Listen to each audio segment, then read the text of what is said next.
All right, well, thank you all for being here. We are really here to raise the alarm. Why?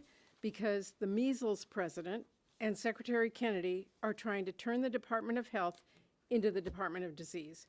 Seriously, do you know what Trump and RFK Jr. are doing about the measles outbreak? They are ripping away funding Congress already provided to respond to the outbreaks. They're stopping public health work in its tracks, even as this outbreak is threatening to spiral out of control. What are they doing about the opioid crisis, or maternal death rates, or bird flu for that matter? More cuts. And don't forget mass firings. What are they doing about vaccine hesitancy? Unsurprisingly, these anti-vaxxers are slashing vaccine research, and at the very same time dedicating resources to launch vaccine conspiracy investigations and resurrect debunked science. And now RFK Jr. announces he is pushing out some 20,000 workers at HHS. That is about as good for the public health as a cough in your face. Looking for new ways to make government more efficient and responsive is important. But Trump and RFK Jr. are doing anything but that. It does not take a genius to understand that pushing out 20,000 workers at a preeminent health agency, choking off funding for cancer research, and eliminating funding that prevents infectious diseases like measles will not make Americans healthier. It will just mean fewer health services for our communities, more opportunities for disease to spread, and longer waits for life-saving treatments and cures. These cuts will not reduce the deficit in any way, not at all. Instead, they threaten to incur massive costs down the road when we are caught flat-footed by the next healthcare crisis. Consider how much bipartisan spending Congress had to push out the door. Why? Because Trump failed to get the COVID pandemic under control when it first hit. It costs something to prevent pandemics, and it costs a whole lot more when we fail to stop them. An ounce of prevention is worth a pound of cure. But Trump and RFK Jr. are picking neither. They are picking chaos, plague, and pandemonium. That may as well be their official policy, because that is what is coming down the tracks if they don't change course. And I will tell you right now, when our health agencies are unprepared for a deadly pandemic, when our hospitals are overwhelmed with sick kids because our local public health officials can't track a worsening measles outbreak, when people start getting E. coli and we cannot figure out where it came from, or whooping cough starts spreading and we can't do basic tracing to stop it, or flu season sweeps through nursing homes like never before because no one bothered to help people get vaccinated, or a vaccine doesn't even exist because HHS stopped funding seasonal flu vaccine development, or our mental health centers close because federal grants were axed and opioid deaths rise again because prevention and treatment work was cut off. The American people will not forget it was Trump and RFK Jr. who gutted essential services and put their lives at risk. Today may be a great day for snake oil. It may be a great day for conspiracies. It may be a great day for measles, but it is an incredibly alarming day for America. It is an incredibly scary time for moms and dads who just want to keep their kids healthy and just want to know there are competent people on the job keeping us safe from diseases. I have warned my colleagues from the start, this is not some political game. The work that HH does, or in this case stops doing, has life and death consequences. Well, my colleagues better get used to hearing that warning, because for as long as Trump and RFK Jr. continue down this absolutely reckless path, I will echo that warning over and over and over again, because it is an important one. Given the stakes here, given the serious threats to our families, I don't say any of us can do anything less.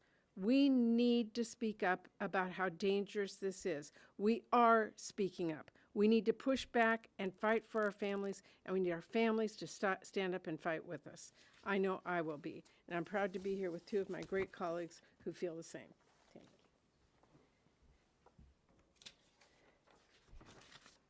So yesterday, I was proud to lead a forum that shined a light on how Donald Trump is actively putting cures for cancer, Alzheimer's disease, and so many other illnesses further out of reach for American families. At that event yesterday, we heard from Dewey, a 10-year-old who shared with us what it's like watching his dad battle ALS. He needed our help so his dad, his hero, could live to watch him graduate from high school. Dewey begged us to protect the life-saving research being done at the NIH so his dad could see him walk across that stage and get his diploma. I say this because when we talk about staffing cuts at our nation's health department, we aren't just talking about some imaginary person sitting around pushing papers. We are talking about people who support life-saving research to find cures to ALS or Alzheimer's disease or cancer. And we're talking about giving hope to kids like Dewey.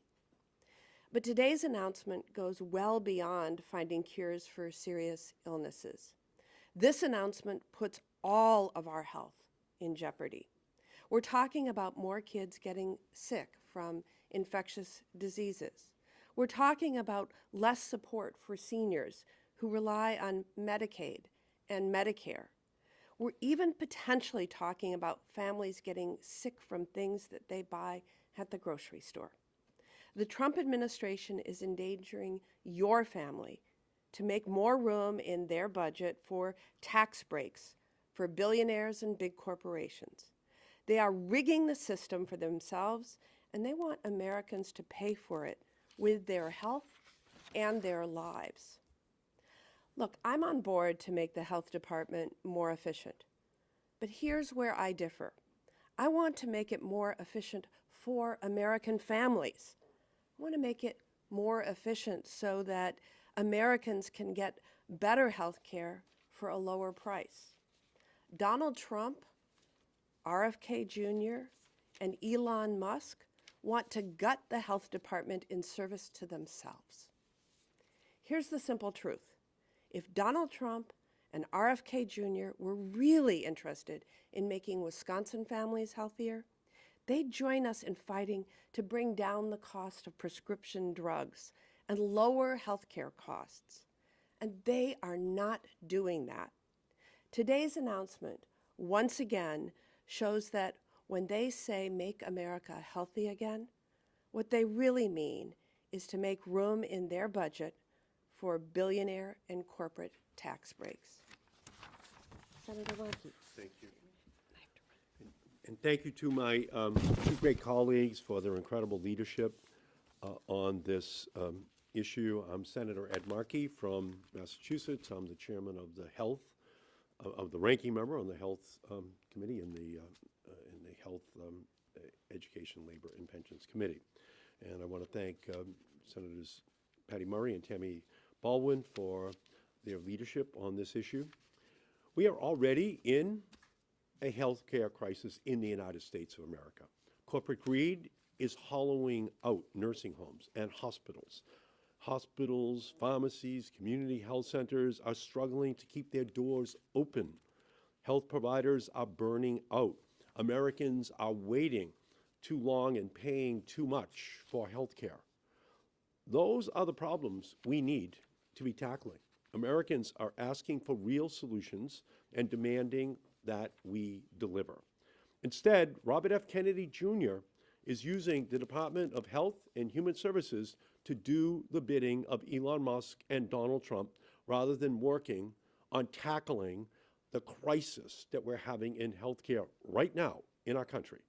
It is a Make America Sick Again agenda, which Robert F. Kennedy, Elon Musk, and Donald Trump are seeking to implement in our country. Let's look at what the agenda has been so far. Cut biomedical research grants, slowing down research into diabetes, Alzheimer's, cancer.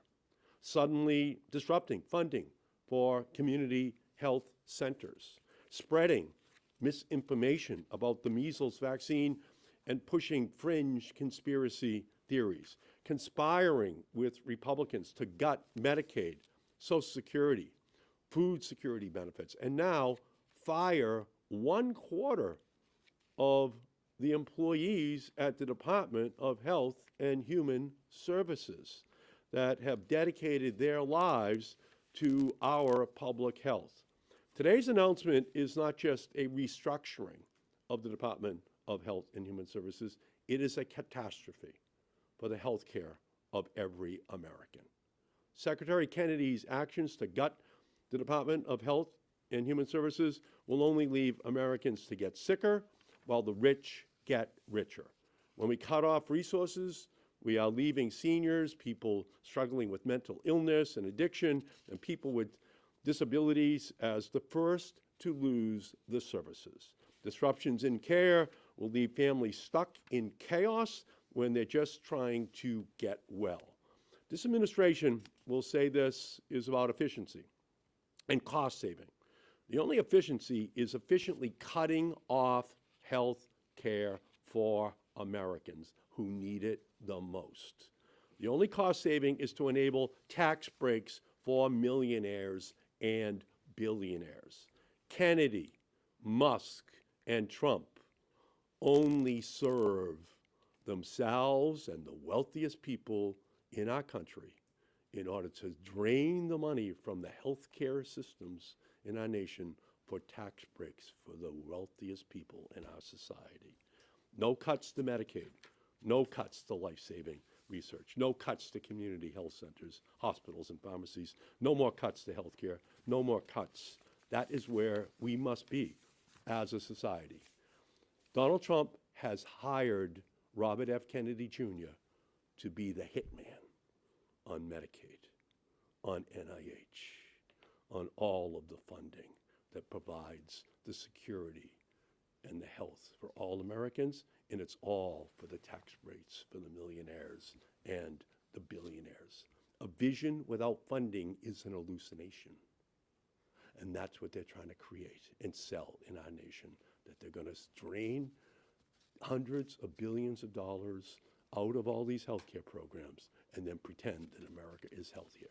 Well, he and they are in for a fight, and Senator Murray is being a great leader in helping us to begin this conflict today. So thank you. Thank you. Thank you very much, Senator. I'm happy to take some questions. Yes. Is there any legislative remedy to this situation and layoffs, and we've seen some in the courts, but is there anything legislatively? Well, I've been very clear that this administration has been illegally impounding dollars. That is illegal, and we are going to stay on them, and they've got to follow the law. We don't know exactly how these cuts are going to go. I think the president didn't even consult Congress. He had a report. He did a press conference with some Wall Street Journal or something. He didn't inform us. So we don't know the actual cuts or all of that. But what we do know is when you announce this many people will not be there to serve the critical interests of this agency, we know where the impact is. It's going to be in our families who are getting up and going to work and don't expect that their child might be exposed at wherever they went to school to some disease because it isn't being tracked anymore. Or when you get up and you watch a news thing that says that some lettuce is not safe, take it back. That won't be happening because you don't have people tracking it. Or making sure that people get access to Medicare or Medicaid or all the other services that are provided. That person, that human being is gone. It will impact every family in this May I country. follow up on that? When we were talking about U.S. aid back when those cuts were announced, one of the issues you brought up was that it was illegal in that Elon Musk and Doge were not elected. They did not have the authority. Correct. In this case, it does seem to be agency down, starting with the secretary, that these decisions were made. Do you think that that distinction changes the situation and makes it different? Well, I will leave that to attorneys, which I am not, but I do know the law, and the law is that Congress passes the funds and the administration enacts it, and they cannot illegally impound funds that Congress has appropriated. Ma'am, you talked about the stakes of this and many of the other things that you're seeing from the Trump administration. We've seen a trend of a lot of Democrats using profanity in official communications. Senator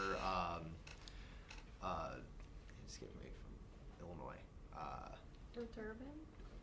Duckworth, so yes, sorry. Did he- Senator Duckworth sent out a press release yesterday calling Pete Hegseth an effing liar. Do you think that reflects, what you guys are seeing from the administration and the urgency, and do you think that that's an effective way to communicate that in some cases? I'm not going to comment on people's language. I'm not here to be a censor of people's language.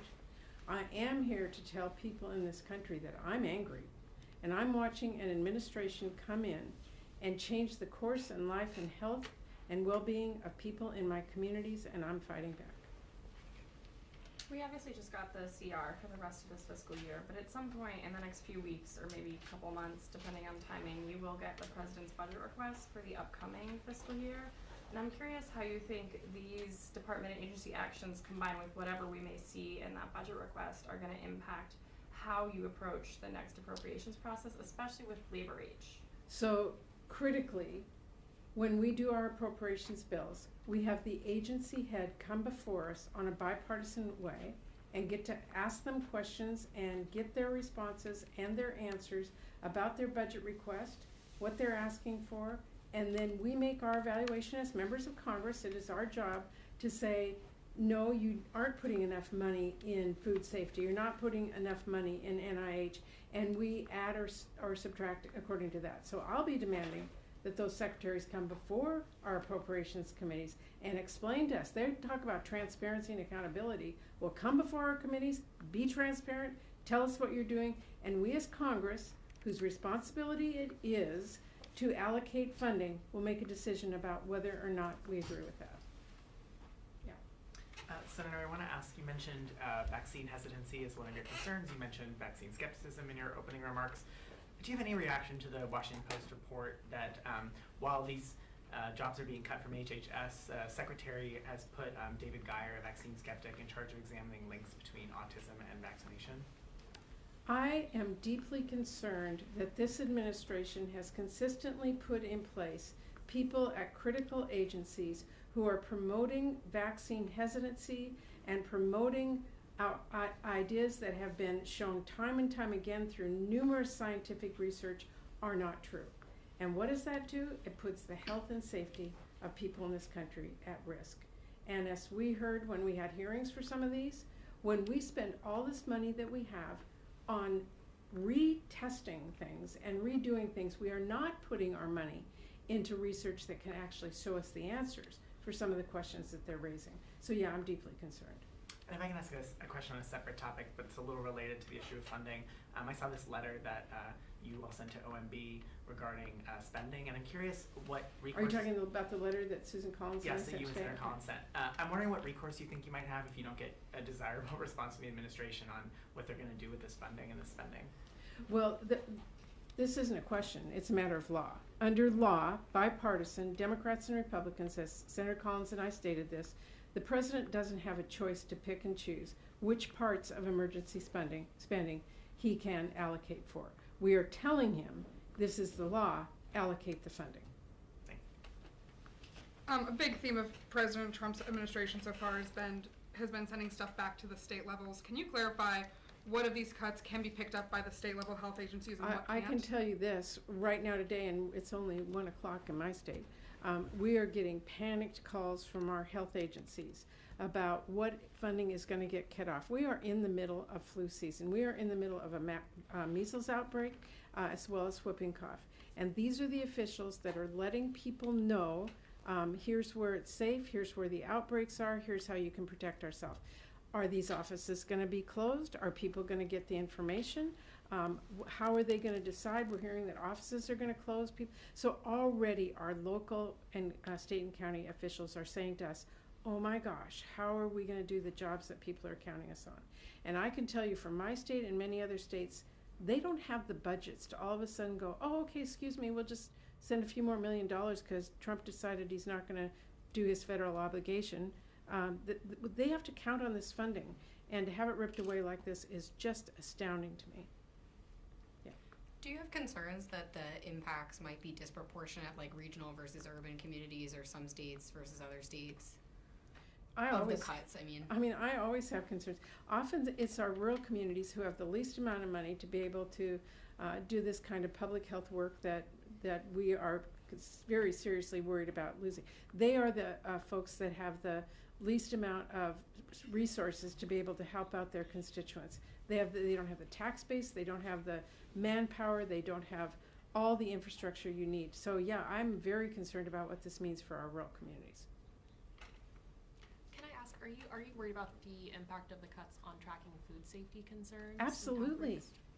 I mean, I'm always, Saturday morning, turn on the news and they say, oh, you know, don't buy lettuce from some grocery store because of this, and check the dates. We all go to our refrigerator and check the dates. What if we have to get up on Saturday morning and go, nobody's checking that, I hope everything in my refrigerator is okay? I mean, that's what they're putting at risk. If we've all gotten a question here. You get the last one. This is unrelated, but obviously big news about ambassador nominee to the UN, Elise Stefanik, being pulled back. Do you have any comment on that? I don't have any insight into that, or why that's being done, or what she's going to do, or whether it's about vote counts or something else. I guess we'll all learn in the next news cycle. Okay. Thank you. Thanks, Senator. Thank you, ma'am. Thank you. Thank you.